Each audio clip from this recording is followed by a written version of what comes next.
Greetings everyone and welcome to the Horror Show. I am Jaime Fuego. And I'm Cecil Laird. And we're about to jump into our spoilers review of Devil's Pass. Directed by Rennie Harlin. Exactly. And honestly, I'm glad I didn't walk into this film knowing it was Rennie Harlin, because I would have put some, predispositions and, because he's done great horror films like The Fourth Nightmare on Elm Street.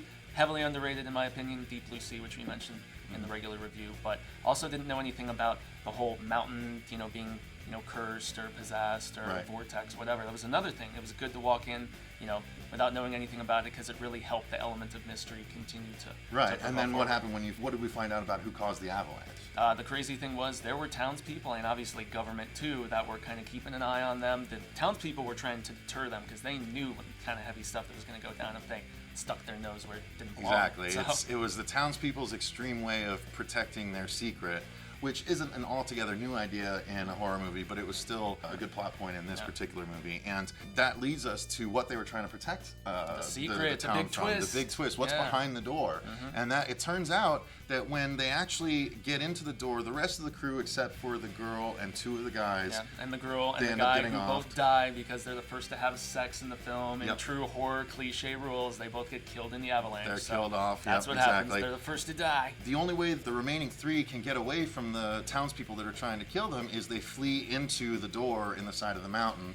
Once they get inside, it turns out that the door is locked from the outside. So they realize, wait, they're trying to keep something in, So they get locked in and they try and investigate. And when they find lights and it's long corridors and there's essentially a bunker built into the mountain. And when they're looking at it, there's all these old military documents and it's some sort of secret thing. What did it end up being a part of? It ended up being a part of something kind of akin to the Philadelphia experiment where, they're trying to it's a experiment follow-up. with time travel. It's a follow-up. It really They is. They end up finding the research. Yes, exactly. The kids end up finding some photos from the Philadelphia experiment. The Philadelphia experiment was sort of a teleportation experiment that's fabled and stuff like that, or that's become fabled at this point. So they end up finding pictures of basically when they ran the experiment back then, the ship didn't quite do what they thought it was going to do, and crew members ended up melded to the hull of the ship. And the ones that weren't were very different, sometimes mutated almost, some sort of abnormalities. And they find indications that it didn't quite teleport the way they thought, that it actually was supposed to arrive to its destination after the teleportation 10 minutes early.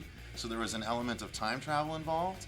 And so they investigate further into this bunker, and they get to another door inside that they open because they have no way out. What else are they going to do? And when they do, they end up unleashing a number of humanoid creatures that are done entirely in CG. They look very good, though. They look very good, in the and they lighting, move creepily and quickly. Almost like serpentine light. And if you hit them with iron, I think, they kind of dissipate. So one guy goes down, but two still remain. Two still remain. Like the lead scientist. They're chased by the creatures into this other door, and they shut the door behind themselves, and the creatures don't follow. Yeah, it's almost as if they led them in there, though. Remember? Exactly. It's as if they were herded, really, into this area. But when they get in there, they realize there's this portal. It's just a long tunnel, and there's like a weird shimmering effect. It almost looks like a wormhole. Exactly.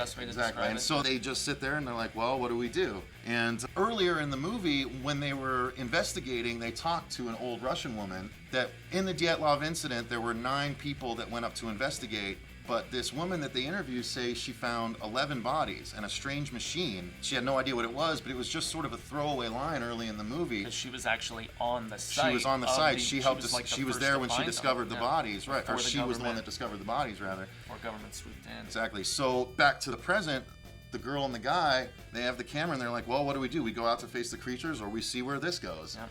And so they step through it, and it flashes back in time. And it shows their bodies just laying there. And you see a Russian woman, a lot younger looking, come over the side and discover them. And the machine is actually the camera that went with them through the portal. Government chases them away, grabs the bodies, takes them into the bunker, which looks brand new at this point. Yep. So the production design handled that very well. Indeed. It was the bunker in 2 different time periods. Very so authentic. That was really neat.